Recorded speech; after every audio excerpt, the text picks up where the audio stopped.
Good evening. Welcome to South Asia Newsline. I'm Asia Newsline. Here are the top stories we are tracking for you on Wednesday, the 15th of July. Indian Prime Minister stresses on upskilling on World Youth Skills Day amid COVID crisis. Engineers hold protests in Pakistan-administered Kashmir, demand technical allowance.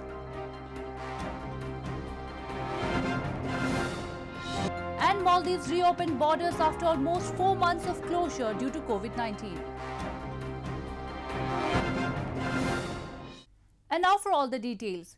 Indian Prime Minister Narendra Modi on Wednesday said the coronavirus pandemic has presented new challenge for the world which everyone needs to be prepared for. Addressing the nation's youth on World Youth Skills Day, he said India has the potential to capitalize the skilling opportunities which in turn can supplement the global demand. Indian Prime Minister Narendra Modi addressed the nation's youth on World Youth Skills Day on Wednesday and said there is a need to learn and upgrade our skills during the times of coronavirus and adapt to the new needs. This day marks the 5th anniversary of the launch of Skill India mission. He said that India has the potential to capitalize these skilling opportunities, which in turn can supplement the global demand. PM Modi also presented a new mantra for the youth, which will help them stay relevant in the time of crisis and empower them. Corona के इस समय में तो ये सवाल और भी अहम हो गया है। साथियों, मैं इसका एक ही जवाब देता हूं। रिलेवेंट रहने का मंत्र है स्किल, रीस्किल और upskill. Meanwhile, India's COVID-19 tally has reached 936,181 as 29,429 new coronavirus cases were reported in the last 24 hours.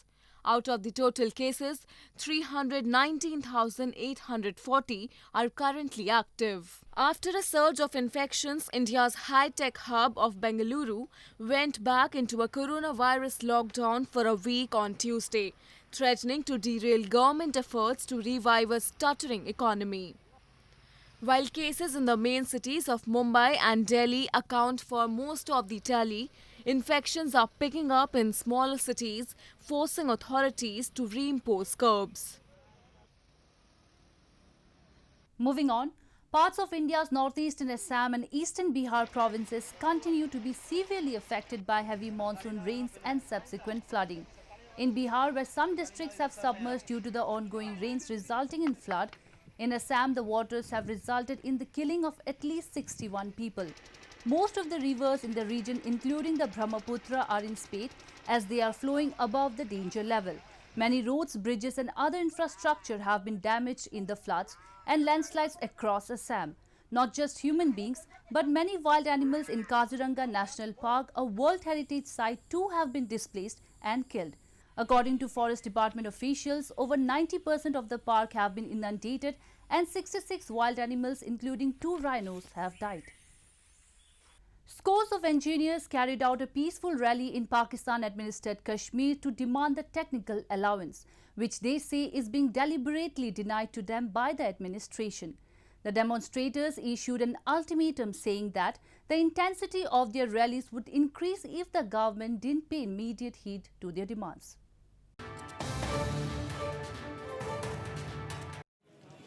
A large number of engineers carried out a peaceful rally in Muzaffarabad town of Pakistan-administered Kashmir to demand a 1.5% technical allowance of their salaries as per the 2017 pay scale.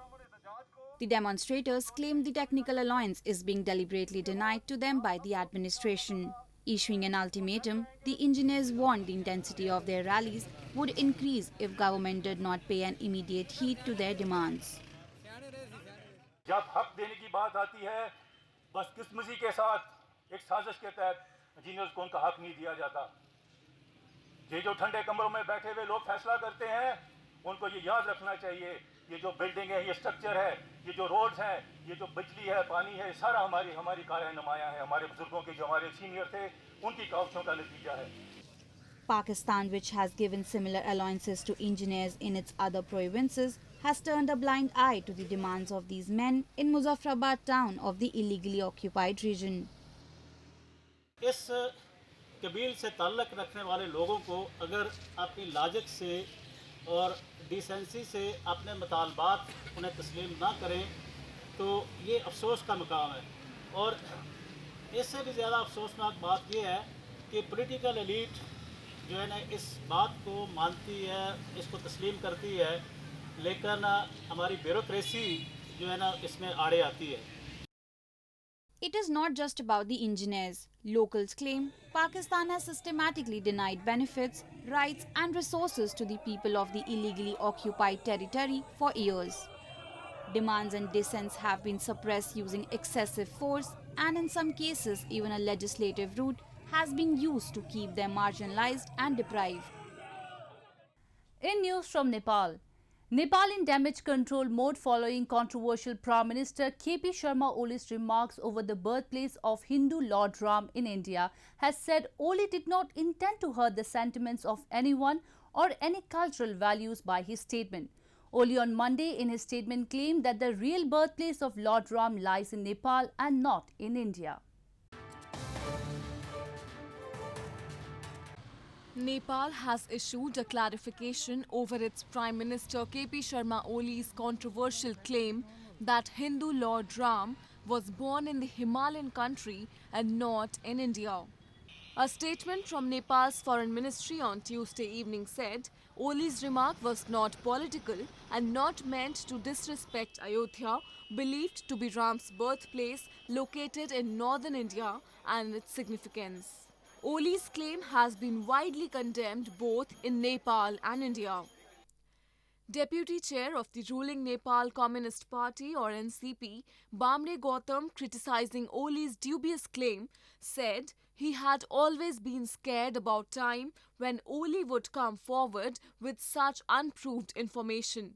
Spokesperson for the ruling Nepal Communist Party or Narayan Kaji Shrestha also took on Twitter to sarcastically react on Oli's statement. Relations between New Delhi and Kathmandu have recently worsened due to a territorial claim pressed by Oli, which he got endorsed by the country's parliament through a constitutional amendment. India has rejected Nepal's claim as untenable and as without any historical evidence or basis. Moving on to news from Afghanistan. The Pentagon announced on Tuesday that US troops have withdrawn from 5 military bases and reduced the size of its forces in Afghanistan as part of the agreement reached with Taliban in February.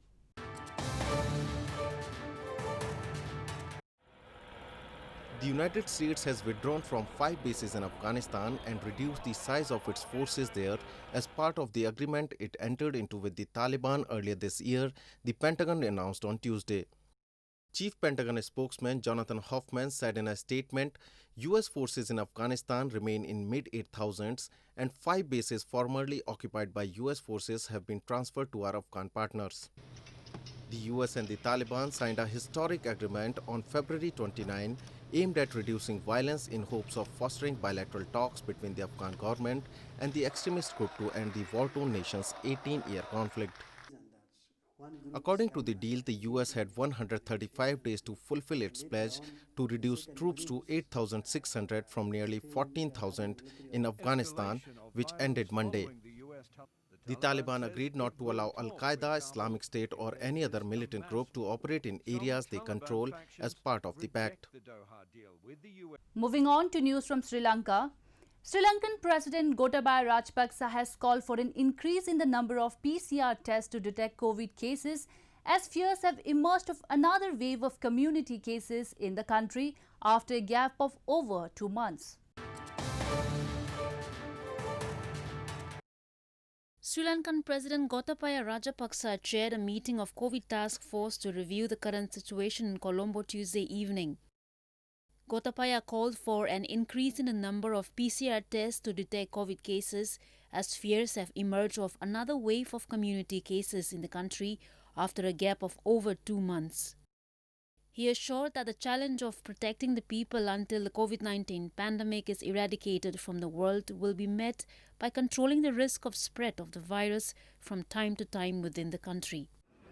His comments came as over 500 fresh cases have been detected over last week from a rehabilitation center, and the chief epidemiologist of the Health Ministry has warned that there is a significant risk of community spread. There are 666 active COVID-19 cases currently among total infections of 2,665 so far, with 11 deaths. Parliamentary elections that was postponed earlier are scheduled for 5th of August, and the Election Commission is closely monitoring the situation following a recent spike in coronavirus cases. Maldives reopened its borders for international travel on Wednesday, with health and safety protocols in place amid the COVID-19 outbreak. Maldives has so far reported a total of 2,217 COVID-19 confirmed cases. Maldives on Wednesday opened its borders for international travel after months-long closure due to the outbreak of global COVID-19 pandemic. Earlier on Tuesday, President Ibrahim Mohamed Soli himself visited the international airport in Malé to check on the measures in place to screen passengers, testing capacity and protocols in place to ensure social distancing and good hygiene. Maldives had closed its borders on March 27 to stop the spread of the coronavirus that resulted in impacting its largely tourism-dependent economy. According to President Soli, the Maldivian government is now planning on other activities to help the country recover and rebuild under a new normal after the COVID-19 halt. The island nation is also expected to witness further easing of temporary restrictive measures this month, like prayers in congregations, reopening of schools, and dine-in service for restaurants and cafes. Maldives has so far reported a total of 2,217 COVID-19 cases, out of which 1,813 patients have recovered. An active number of the cases stands at only 394. With the rising demand for durable, eco-friendly and locally made products, water bottles made out of bamboo in India's northeastern Tripura province are increasingly finding takers. Have a look. Bamboo water bottles of India's eastern Tripura province, which are known for their durable, eco-friendly and stylish nature, are increasingly finding takers. The handcrafted bamboo covers wrapped around copper bottles involve no usage of chemicals that has led to good response for products not only in India but also abroad. Bamboo is the fastest growing woody plant in the world. Some of the prime species of bamboo have recorded growth rate of 3 to 4 feet in a single day. It was well accepted by not only the Indian, all corners of the country, even of course from all corners of the world, especially European countries, then Middle East countries, then USA and Australia. इस तरह का country जहाँ पे ये वाला eco friendly products के लिए demand है, वहाँ से बहुत अच्छा रिस्पांस आया है. 2 दिन में for I cannot even believe around 4,000 queries आया है 2 दिन में. Apart from bottles, bamboo poles and reeds are used for making several household items like furniture, baskets, mugs, wall hangings, chandeliers and intricate jewelry pieces. Well, that's all we have for you from South Asia this evening. Now our viewers can watch the show on southasianewsline.com. You can also visit us on facebook.com/Asia Newsline and follow us on Twitter @Asia Newsline. That's all in tonight's edition. We'll see you same time tomorrow. Good night.